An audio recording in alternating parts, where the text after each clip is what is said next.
What you are about to watch is an interview. It's pretty much an interaction between myself and one of my students' parents, where we go over the questions, every question she had between before she started karate and after she started karate. And I want to post this kind of with the hope that it can help clear up some misconceptions, maybe answer some questions for parents that are trying to get their kids enrolled in martial arts, and whether it's even right for them in the first place. So with that being said, thank you for watching. Hopefully this helps, and yeah, enjoy.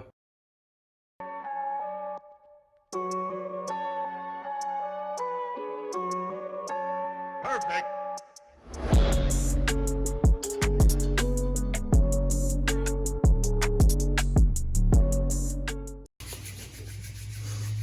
All right, let's go. Okay. So what is your background in martial arts? So I started when I was 3. My dad and my mom taught me. I pretty much have lived in martial arts for the last 21 years. I'm 24 at the moment. I also have about 3 to 6 months-ish in each of these different styles: Taekwondo, Jiu-Jitsu, Muay Thai, Taekwondo. I said Taekwondo. Taekwondo, Jiu-Jitsu, kickboxing, Muay Thai, and boxing. So what made you want to teach? For me, it's one of those things where I think it was just ingrained in me that this is something, one, that's inherently fun, that I really enjoy, and then 2, that I can really help people. Okay. Is there a certain type of martial arts that's better to learn? Why do you teach karate?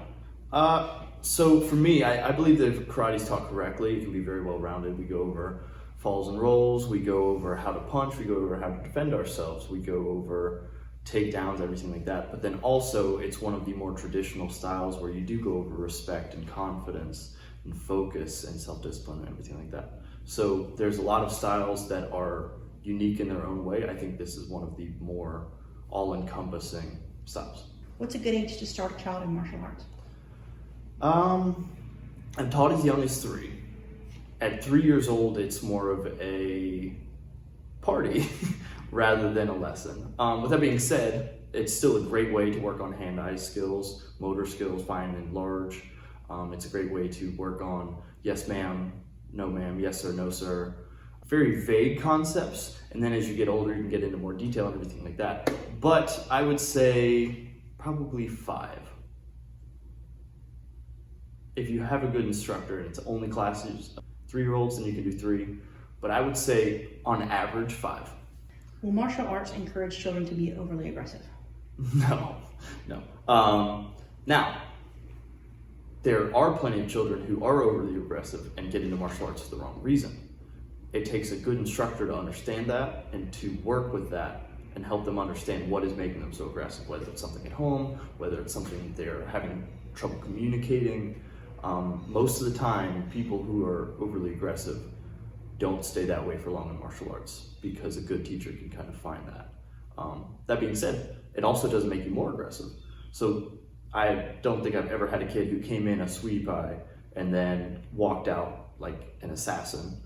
Usually what happens is these kids learn to hone in on their skills and find something they really enjoy, and when you do something you really enjoy, it usually makes you happier as a person, and then you understand that these are for making yourself safer, not for making other people in more danger. My kid is naturally shy and timid. Will karate lessons help them gain confidence? Yeah, absolutely. And it's kind of like what I just said. This is one of those things where the more I do something that I enjoy, the better I get at it, the more it just kind of boosts your self-confidence overall. That's why people have hobbies, is because as you get better at something, you tend to enjoy yourself more. It's that sense of accomplishment and everything like that. With karate especially, we have belt ranks, we have different techniques that you learn. There's constantly a new database of things that you can be learning and growing in, which naturally boosts your confidence. Okay, what about the risk involved? Is there a large risk for my kid to get hurt taking karate? There is a large risk for your kid to get hurt for being a kid. Yeah, so pretty much it's a controlled environment. The kids are no more at risk than they are when they do gymnastics. They're no more at risk when they play football. You know, we are not aiming to hurt each other. We are aiming to learn how to protect ourselves. So while it is a martial art, it's not necessarily one of those things where there's an aim to hurt one another, which I think is a bit of a misconception. What are the benefits for kids taking martial arts?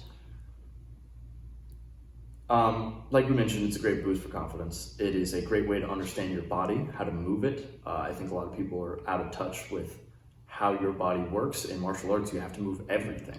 You have to move everything from your finger to your toe and everything in between. So you have to understand exactly how to move your body, which applies later in life. It helps with sports dramatically. I played football in college. It was one of those things where my footwork was great because I knew how to move everything and where it was and how to leverage works and everything like that.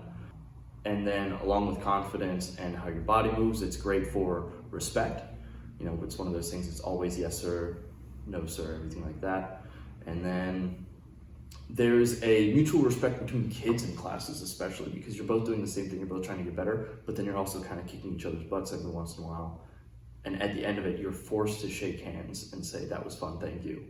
So being in that controlled environment allows them to see why we should respect each other because we're all trying to do the same thing. Okay, how do you keep the kids interested in continuing lessons? So nobody wants to do stuff they don't enjoy. Period. Kids, adults, doesn't matter. So what I do is I incorporate games and drills and other ways to keep the kids occupied. I like to have a lighthearted class as possible, and just kind of understanding that if the kids don't enjoy it, they're not going to want to come.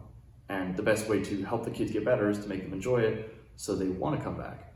And so I do that through drills, games, just kind of a lighthearted environment in general, and then also really teaching them good stuff in a fun way. Okay, so how do I pick a good karate school and what should I look for in an instructor? Okay, good karate school. The main key is finding a place that lets you do a trial period. If they don't let you do a trial period, do not do it.